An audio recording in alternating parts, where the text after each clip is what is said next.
Potential substitutes that China has discovered against Malacca and issues with them।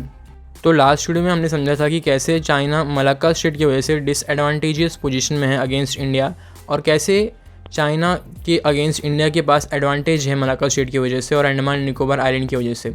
अब ये video में हमारा topic है कि चाइना के सिक्योरिटी एक्सपर्ट्स ने कैसे मलाक्का स्ट्रेट के सब्स्टिट्यूट्स ढूंढे हैं और उन सब्स्टिट्यूट के साथ क्या क्या इशू है। पोटेंशियल सब्स्टिट्यूट्स और उन सब्स्टिट्यूट्स के साथ में जो इश्यूज़ हैं वो डिस्कस करने से पहले हम मलाक्का स्ट्रेट के बारे में ये जान लें कि मैरीटाइम ट्रेड के लिहाज से मलाक्का स्ट्रेट एक परफेक्ट स्ट्रेट है डेप्थ वाइज। जो मॉडर्न डे शिप्स को डेप्थ चाहिए रहता है या एयरक्राफ्ट कैरियर और वॉर शिप्स को चाहिए रहता है, वो मलाक्का स्ट्रेट के पास है। द सुंडा स्ट्रेट, जो पहला सब्स्टिट्यूट मलाक्का स्ट्रेट का चाइना के सिक्योरिटी ऑफिशियल्स ने ढूंढा है वो है सुंडा स्ट्रेट। सुंडा स्ट्रेट भी प्रेजेंट है मॉडर्न टाइम में इंडोनेशिया के जावा आइलैंड और सुमात्रा आइलैंड्स के बीच में। चाइना इस रूट का यूज़ करके चाहता है कि वो मलाक्का स्ट्रेट को बाईपास करके इंडियन ओशन के साउथ से अफ्रीकन और यूरोपियन कंट्रीज़ के पास निकल जाए अपने गुड्स के लिए या फिर अपने ऑयल इंपोर्ट के लिए रिवर्स रूट में सुएज़ कैनाल होते हुए। पर इस स्ट्रेट के साथ दिक्कत ये है कि जो इस स्ट्रेट की डेप्थ है वो काफ़ी ज़्यादा कम है फॉर मॉडर्न शिप्स। अब मॉडर्न कार्गो शिप्स की जो डेप्थ होती है वो बहुत ज़्यादा होती है as compare to ancient ships. तो हम ये कह सकते हैं कि जो सुंडा स्ट्रेट है उसमें वो मॉडर्न कार्गो शिप्स अपने नहीं मूव कर पाएगा, साथ ही में एयरक्राफ्ट कैरियर्स को भी मूव करना बहुत ही रिस्की होगा सुंडा स्ट्रेट से। सुंडा स्ट्रेट के इस डेप्थ के इशू की वजह से ही इसे एक शैलो वाटर स्ट्रेट भी कहा जाता है। द लॉम्बॉक स्ट्रेट, अगला सब्स्टिट्यूट जो कि मलाक्का स्ट्रेट का चाइना ने ढूंढा है वो है लॉम्बॉक स्ट्रेट। लॉम्बॉक स्ट्रेट जो कि प्रेजेंट है इंडोनेशिया के लॉम्बॉक आइलैंड और बाली आइलैंड के बीच में। ये स्ट्रेट की डेप्थ काफ़ी अच्छी है एज़ कम्पेयर टू सुंडा स्ट्रेट, पर ये स्ट्रेट के साथ दो मेजर इश्यूज़ हैं। पहला इशू ये है कि अगर आप मलाक्का की जगह इस स्ट्रेट के थ्रू जाते हैं और मलाक्का स्ट्रेट को बाईपास करते हैं तो आपको कहीं भी अफ्रीका या फिर स्विस कैनाल के पास पहुंचने में भी एटलीस्ट 1000 किलोमीटर्स का एडिशन हो जाएगा आपकी जर्नी में, और आप जानते हैं ट्रांसपोर्टेशन में डिले होने पे कॉस्ट बढ़ जाता है। साथ ही ये भी एक एंड इशू है इस सब्स्टिट्यूट के साथ, वो ये है कि जो लॉम्बॉक स्ट्रेट की ओपनिंग है वहाँ पे ऑस्ट्रेलिया के कोकोस आइलैंड है। आप ध्यान से सुनिए, कोकोस आइलैंड ना कि Coco island. Coco island India का था जो कि इंडिया ने म्यांमार को गिफ्ट कर दिया था।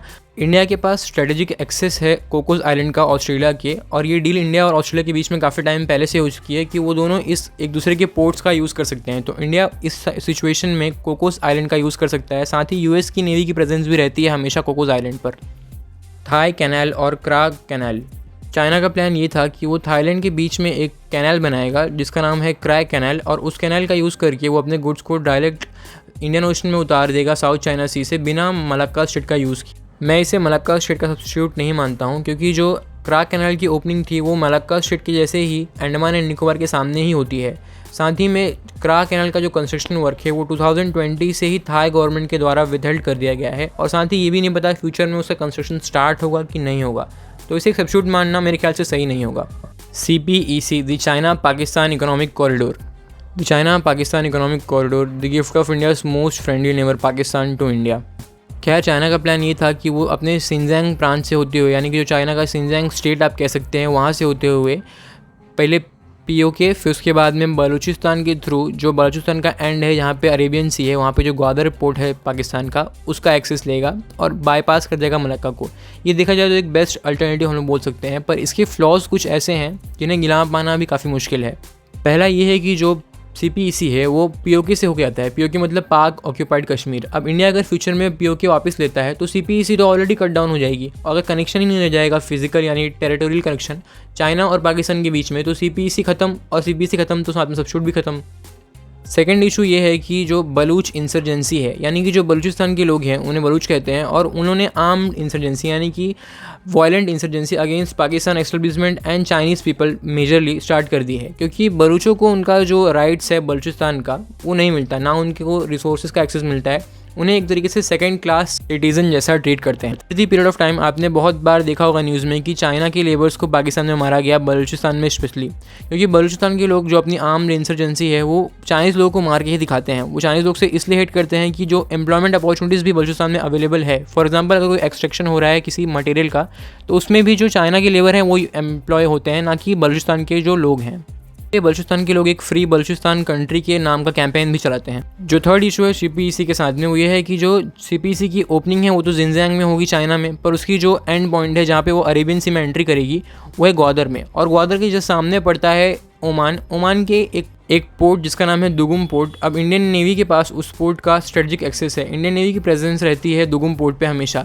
अब अगर दुगुम पोर्ट भी ग्वादर के ओपनिंग पे ही प्रेजेंट है तो इसे आप एक तरीके से कंपेयर कर सकते हैं मलक्का और अंडमान से, जो कि सेम होगा क्योंकि अंडमान भी प्रेजेंट है मलक्का की ओपनिंग पे ही। तो एक तरीके से ये सब्स्टिट्यूट भी फेल हो जाएगा चाइना का अगर इंडियन नेवी ग्वादर पे अटैक कर सकती है, जैसे हमने कराची में किया था 1971 की वॉर में ऑपरेशन ट्राइडेंट के तहत। The Bering Strait, China Bering Strait का यूज़ करना चाहता है जो कि प्रेजेंट है बेरिंग सी में as substitute of Malacca. Bering Strait को अगर आज आप प्रेजेंट में देखेंगे तो वो आर्कटिक और पैसिफिक ओशन के बीच में है, या फिर आप ये भी कह सकते हैं कि वो अलास्का और रशिया के फार ईस्टर्न पार्ट के बीच में प्रेजेंट है। चाइना का ये प्लान था कि वो अपने किसी भी पोर्ट के थ्रू बेरिंग स्ट्रेट होते हुए आर्कटिक ओशन को पूरा क्रॉस करके एक किसी भी यूरोपियन कंट्री के पोर्ट पे डॉक कर लेगा अपने गुड्स को ट्रांसपोर्ट करने के लिए। पर बेरिंग स्ट्रेट के साथ एक जो इशू है मेन, वो है इन्वायरमेंटल इशू। बेरिंग स्ट्रेट जहाँ पड़ता है वो नॉर्थ पोल है और नॉर्थ पोल में बहुत ही ज़्यादा ठंड होती है, यानी कि Bering Strait majority of time frozen होती है। मतलब कि शिप का मूवमेंट करना बहुत ही मुश्किल है उस स्ट्रेट से। हालांकि ग्लोबल वार्मिंग के बढ़ने के कारण बहुत ही अच्छा एडवांटेज मिला है यहाँ पे रशिया और चाइना दोनों को, क्योंकि रशिया के पास ये एडवांटेज है कि वो अपने उस फार ईस्टर्न रीजन के अनटैप्ड रिसोर्सेज को अब टैप कर सकता है। ऐसे कि ग्लोबल वार्मिंग की वजह से वहाँ पे आइस जो है वो मेल्ट हो रही है और एक्सेसिबल हो रहा है वो एरिया। साथ ही चाइना उसको एक सब्स्टिट्यूट की तरह यूज़ कर सकता है मलक्का स्ट्रेट का, बट ये फ्यूचर की बात है। अगर आज से भी हम ग्लोबल वार्मिंग पकड़ के चलें फिर भी एटलीस्ट 2 से 3 डिकेड लगेंगे बेरिंग स्ट्रेट को प्रॉपर फंक्शन करने में। आज भी 3-4 मंथ के लिए बेरिंग स्ट्रेट एक्सेसिबल होता है, बट बाकी टाइम के लिए उसकी आइस फ्रोजन रहती है, तो वहाँ से ट्रांसपोर्टेशन नामुमकिन है। तो एक अच्छा सब्स्टिट्यूट है ये, बट डिपेंडेबल नहीं है। तो ये था हमारा एनालिसिस चाइना के द्वारा फाइंड किए गए मलक्का स्ट्रेट के सब्स्टिट्यूट्स और प्रॉब्लम्स विद 2 सब्स्टिट्यूट। इस वीडियो के बारे में अपने थॉट्स को कमेंट करें, साथ ही वीडियो को लाइक, शेयर और सब्सक्राइब करें। Thank you.